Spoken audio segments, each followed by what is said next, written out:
Assalamualaikum warahmatullahi wabarakatuh. Kali ini materi yang akan dipresentasikan adalah memahami hukum dan praktik keuangan di sekolah. Kami dari kelompok 7 Tadris IPSB semester 4 Fakultas Tarbiyah IAIN Kudus presentasi. Dalam manajemen pendidikan ada yang namanya memahami hukum dan praktik keuangan di sekolah.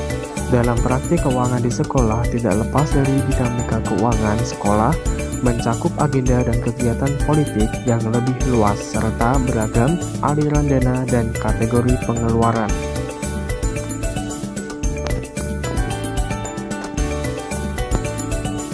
Yang selanjutnya ini adalah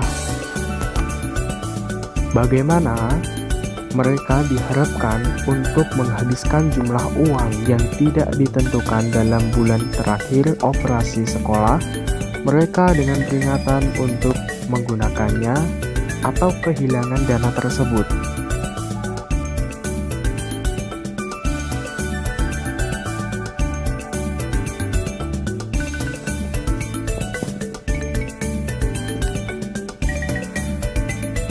Sebelum menjelaskan berbagai ragam undang-undang dan kebijakan yang mengikat pengalaman administrator sekolah tentang keuangan sekolah dalam pendidikan publik, penting untuk mengambil waktu sejenak untuk memahami konteks kebijakan di mana para administrator kini menemukan diri mereka sendiri. Nah, bagaimana mungkin dana dalam satu kategori tidak dapat digunakan untuk mengganti perlengkapan sekolah yang vital pada waktu yang penting di tahun ajaran sekolah?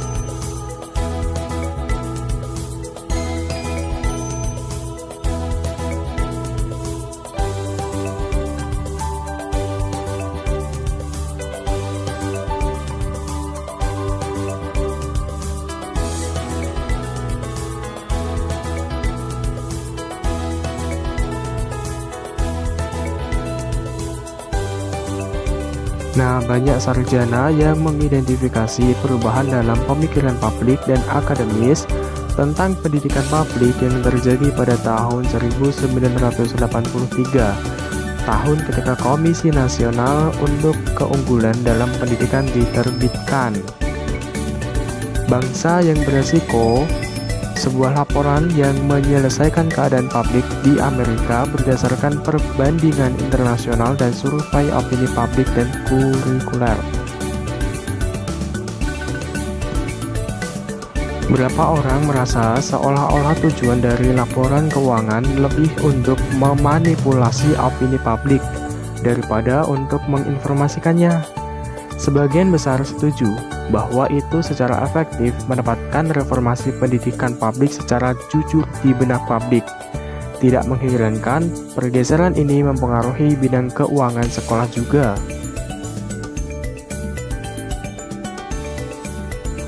Kritik terhadap sekolah, sistem sekolah maksud saya di Indonesia, bangsa yang beresiko juga mencerminkan pergeseran nilai bagi para sarjana keuangan sekolah. Yang selanjutnya adalah tren keuangan sekolah bergerak menuju alokasi sumber daya.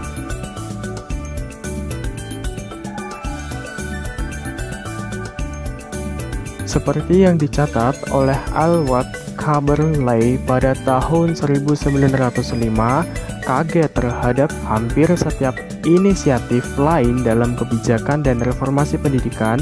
Kemampuan administrator untuk melakukan perubahan dengan memanfaatkan sumber dana yang tersedia hampir tidak ada.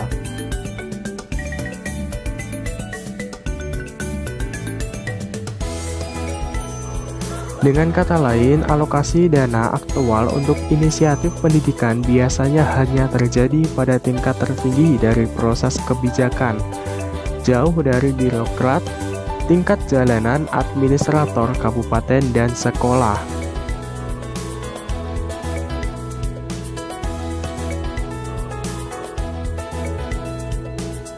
Selanjutnya yaitu memahami hukum keuangan sekolah.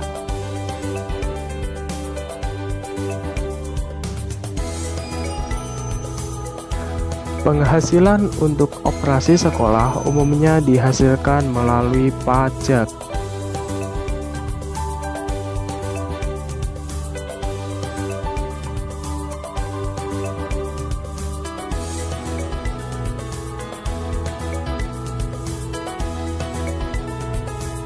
Namun, untuk kali ini banyak administrator sekolah dan kabupaten menunjukkan sedikit perhatian terhadap cara di mana pendapatan itu dihasilkan.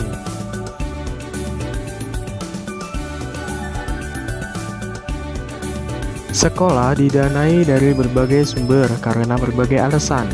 Sebagian besar pendapatan dihasilkan melalui pajak, sama seperti Undang-Undang Keuangan Sekolah. Bagaimanapun, tidak semua pajak diciptakan sama. Setiap jenis pajak yang digunakan untuk menghasilkan pendapatan pendidikan memiliki karakteristik khusus.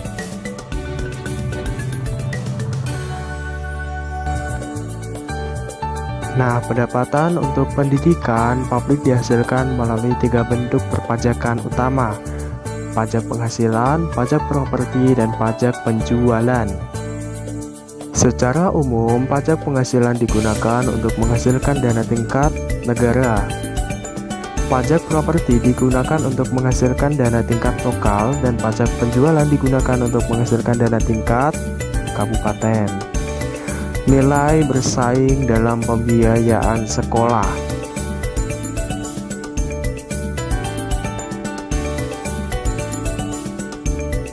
Yang pertama adalah ekuitas horizontal. Itu dianggap sebagai dasar keadilan dalam alokasi sumber daya.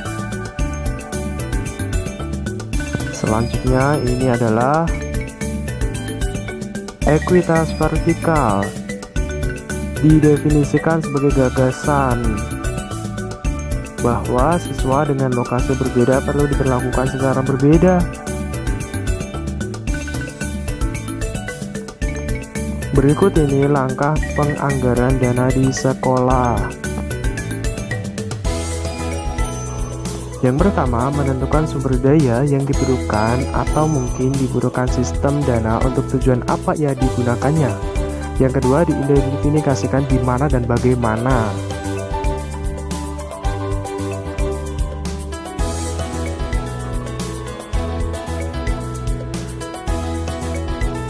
Yang ketiga, memutuskan pilihan apa yang perlu dibuat untuk menggunakan pendapatan itu pada program layanan atau perlengkapan pada program yang lain. Yang keempat, memilih dan menerapkan proses pengambilan keputusan untuk dialokasikannya dana.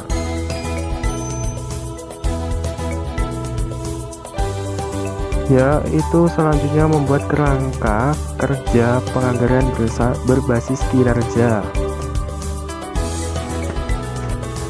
Nah, yang pertama, siapa yang akan membuat keputusan alokasi dana? Kedua, program layanan atau kegiatan apa yang membutuhkan pendanaan?